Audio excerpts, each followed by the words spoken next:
Hello and welcome to the sideboard here at the StarCityGames.com Open Series Season 2 Invitational in Columbus, Ohio.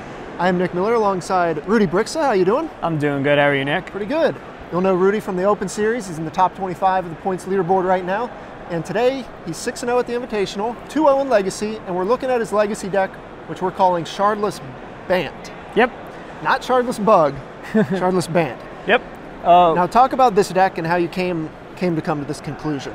So a couple weeks ago, on a whim, we decided with a couple of my friends that we were gonna travel to SCG Providence for the Legacy Open. We didn't really feel like playing Standard, and I had a Modern PTQ on Saturday.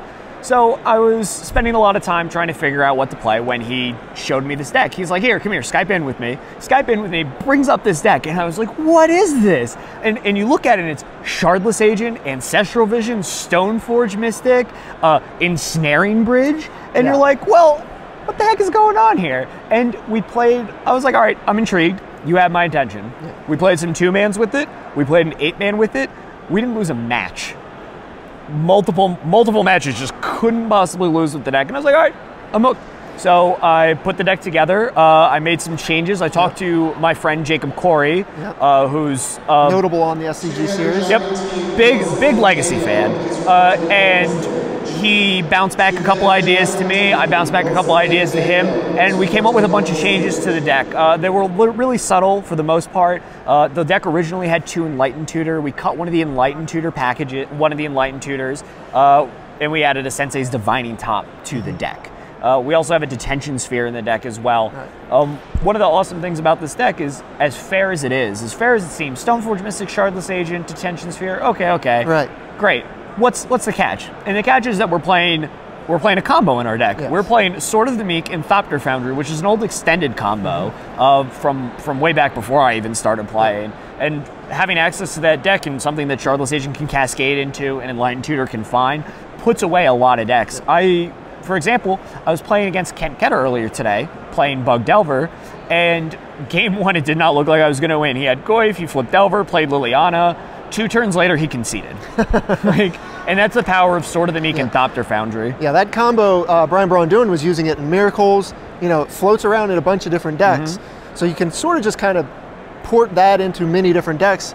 Here it looks really at home because obviously you have, you know, the Shardless components that you'll see in the Shardless Bug deck. You know, Shardless into the Ancestrals. You have your other targets that you already mentioned, and the Stoneforge Mystic as your creatures. Yeah. But here you have the combo.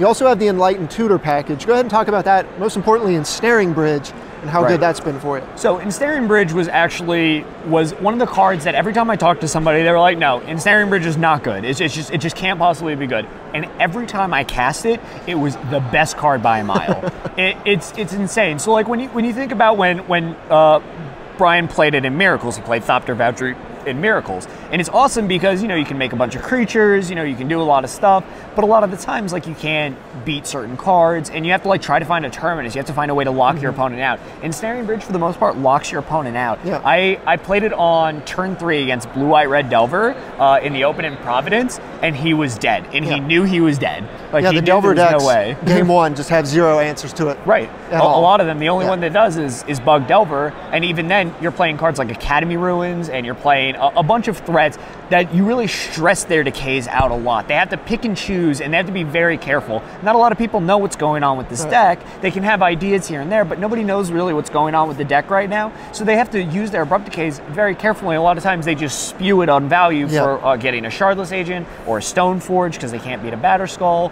you know. And then you play in Bridge, and they're like, oh, well, I kind of wish I had an abrupt decay. And you like this deck, of course, because in a world of fair decks, you're super grindy in those fair matchups. You know, all your cards, your Ancestral Visions, your Stoneforges, your Shardlesses, all just getting super value. Yep. And your Academy Ruins that brings back, you know, Sword, Ensnaring Bridge, Shardless Agent, all that stuff. My favorite thing to do is just put Shardless Agent back on top of my deck. I was playtesting against somebody who was playing Bug, and I played it Academy Ruins, passed. He wasted it. I put Shardless Agent on top of my deck, and he was just surprised that I put Shardless Agent on top of my deck and not like something else that was in my yard. And part of the reason is Shardless Agent just gets you so much value against a lot of those decks. And we have so many good targets too. We have Stoneforge Mystic, Jitte, Sword of the Meek, Thopter Foundry, Enlightened Tutor. I mean, obviously Ancestral Vision, but like we can also hit top. or Swords to Plowshares or Brainstorm. Everything we can hit is very good for us, and it's always going to be good value. Seems like you have a lot less dead targets mid-game, whereas like the Shardless Bug deck will come into a Hymn or a Thoughtseize or something when they're almost empty-handed. It's blank. It just doesn't do anything. For the most part, we can't really hit anything that's too big of a blank.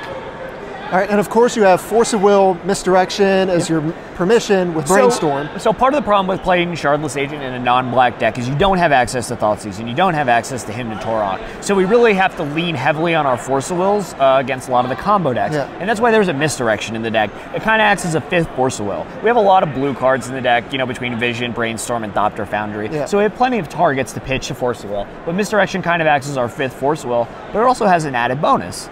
It can misdirect Swords to Plowshares or an Abrupt Decay to their creature or to their true name nemesis, and it's a good way for you to get a lot of value out of it even in the fair matchups. So you're kind of worried, against combo, it's where your post-board matchups, you have a lot of stuff that comes in to help shore up those matchups because you're so heavily leaning on Force of Will.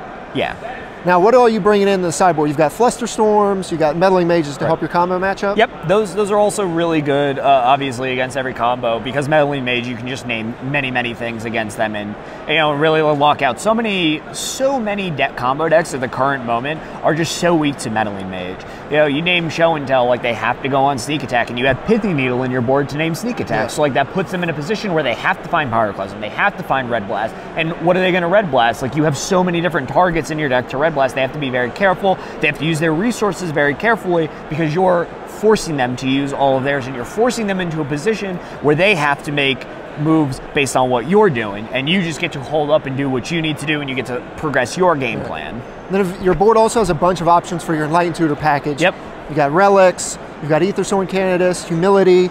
Talk about Humility and its interactions with it. So Humility is awesome. So the way Thopter Foundry works is it just makes 1/1s. Sword of the Meek comes back and equips those 1/1s anyway. So with Humility, you still have your combo intact. Humility doesn't block your combo, but it shuts off Elves. It shuts off Goyf. It shuts off Delver. Like it shuts off Nimble Mongoose. Like being able to plow a Nimble Mongoose or block a Nimble Mongoose as a 1/1 is absurd. And so Humility really helps a lot of those creature matchups. It's also really good against Show and Tell decks, or Sneak and Show specifically, because you just play Humility and all of their guys are 1/1s, and they don't necessarily have an answer. In fact, I know looking at most of the sideboards of Sneak and Show, like what Todd put in his list, it didn't look like he had any answers to resolve Humility. I've seen a lot of decks like Reanimator and Show and Tell equally have problems against that card. And they're all playing Abrupt Decay for hate in their sideboard, and Humility is 4. So it's very hard for an Abrupt Decay to deal with it. They have to draw like a Golgari Charm or Nature's Claim, which barely any of them play, if they play at all. Lastly, we've got this sweet conspiracy card, Council's Judgment, which is basically the 3-mana kill anything. Council's Judgment has been awesome. It's really good against all the fair decks, and it's really good against a lot of the combo decks too. It's just something that you can use over and over again. It's really good against counterbalance decks because it hits Jace, it hits counterbalance. Counterbalance can be a problem sometimes. Rest in Peace can be a problem for the deck, because you're an Academy Ruins, Thopter Foundry Graveyard deck. Rest in Peace can be a problem. Council's Judgment is just an answer to that card. I love the fact that this card can just kill anything. True Name Nemesis, Progenitus, stuff like that. Well, I thought Progenitus had protection from everything. Well, not the Judgment. I mean, I've seen people play it and you see pictures of it and you're like, oh yeah, that interaction is a thing. So, all right, well, 6-0 so far, 2-0 in Legacy. Hope to ride this out for the rest of the day. That's the plan. Is I'm gonna ride undefeated as long as I can. All right. Well, Rudy, thanks for sitting down with me here in the sideboard. So everyone, stay tuned for more action here at StarCityGames.com for the Invitational in Columbus.